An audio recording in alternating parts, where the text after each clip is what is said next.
All right, let's dive in.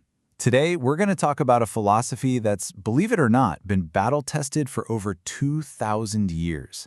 I'm talking about Stoicism. But forget everything you think you know about dusty old books. We're going to treat this as what it really is, a practical, hands-on toolkit for building a rock-solid mind in the middle of all this modern chaos. Let's see how it works. So, the modern mind's chaos. We're living in this age of just constant change, right? Nonstop information, uncertainty everywhere. It's so easy to feel completely overwhelmed, just reactive, pulled in a million different directions at once.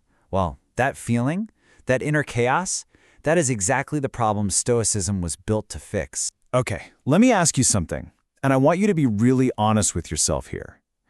Do you frequently worry about things you cannot change? Just think about that for a second. Think about all the energy you pour into stuff that's already happened or stuff that might happen in the future. This is a huge diagnostic question, and your answer, well, it gets right to the very core of what we're talking about today. And that, right there, is the mission. We're talking about navigating stress, setbacks, and just the chaos of daily life. The whole shebang. Whether it's pressure at work, a personal disappointment, or just that constant buzz of anxiety, Stoicism gives you this proven framework.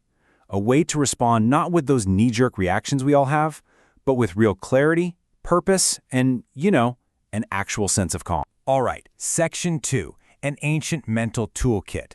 So, what is this framework really? Seriously, forget any idea you have of a boring, stuffy philosophy class. The way we're looking at Stoicism today, it's more like a training manual for your mind. It's all about building mental muscle, equipping yourself with actual tools to handle whatever life decides to throw at you. Okay, this is the bedrock. Everything, and I mean everything, in Stoicism is built on this one core principle, the dichotomy of control. It sounds simple, but it is a totally radical idea. The Stoics believe that real peace, real tranquility, comes from one thing: learning to draw a hard line between what's in our power and what's not.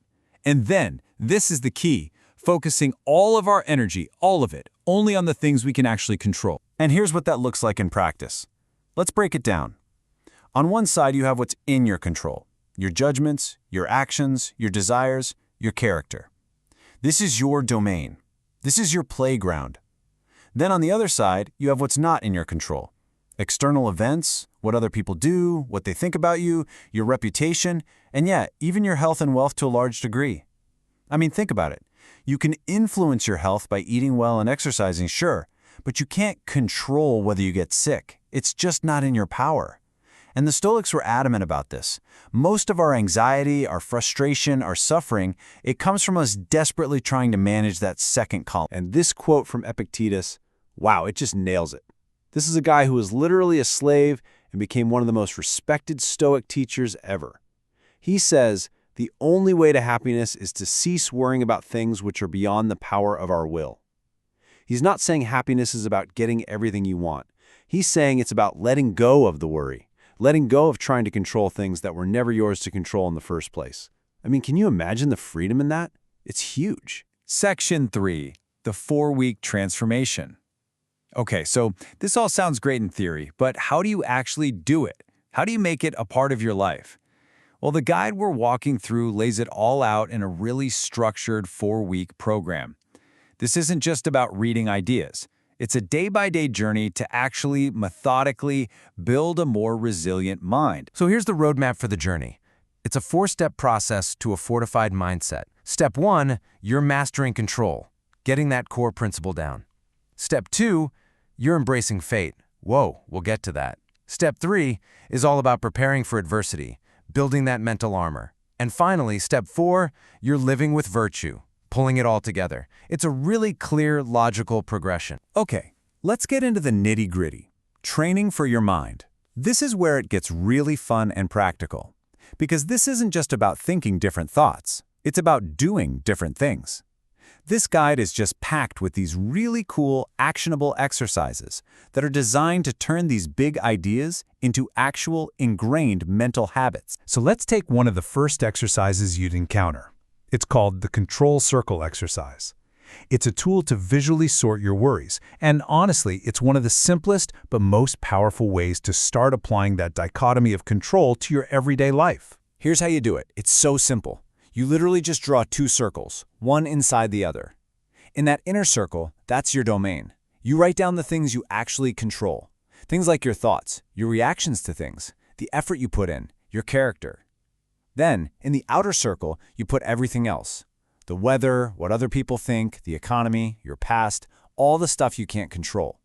So now, when a worry pops into your head during the day, you just ask yourself, which circle does this go in? If it's in that outer circle, your job is to practice letting it go. It's such a great visual way to retrain your brain on where to put its energy. All right, let's jump to another technique, and this one's a little different. It might sound kind of strange, maybe even a little dark at first. But what if you took a moment to imagine losing what you value most? Now hold on. This isn't about being a pessimist. This is a mental tool for building unshakable resilience. The fancy Latin name for it is premeditatio malorum, which just means premeditation of evils. Think of it like a mental fire drill or like a vaccine for your mind. It's a small, controlled dose of a negative thought designed to build up your psychological immunity. It's about stripping away the fear of loss. And the result? It's actually pretty amazing. Two incredible things happen when you do this. First, you start to feel this deep, profound sense of gratitude for what you have in the here and now. You stop taking things for granted. And second, if or when something bad actually happens, you're not completely shattered by the shock. You've already walked that path in your mind. You've rehearsed it. And that gives you the power to respond with a clear head instead of just pure panic. So, where does all this lead? What's the end game of all this mental training? This brings us to Section 4, building your inner citadel. This is the ultimate goal. It leads to what the Stoics, and especially the great Roman emperor and philosopher Marcus Aurelius, called the inner citadel. I mean, just think about that metaphor. The mind can be a kind of impregnable fortress, an inner citadel that external events cannot breach. The whole point is to build this fortress inside your own head, a place of calm and reason that is so strong, so secure, that the chaos of the outside world, it just can't get in. The storm can be raging all around you, but inside your citadel, you are calm. Your peace isn't dependent on what's happening out there anymore. And that really leaves us with this final, powerful question. Look, the world will always be chaotic. That's not going to change. Things are always going to be unpredictable. So the real question, the one the Stoics are asking us every single day is, what fortress are you building within? What are you doing to build your own unshakable place of calm?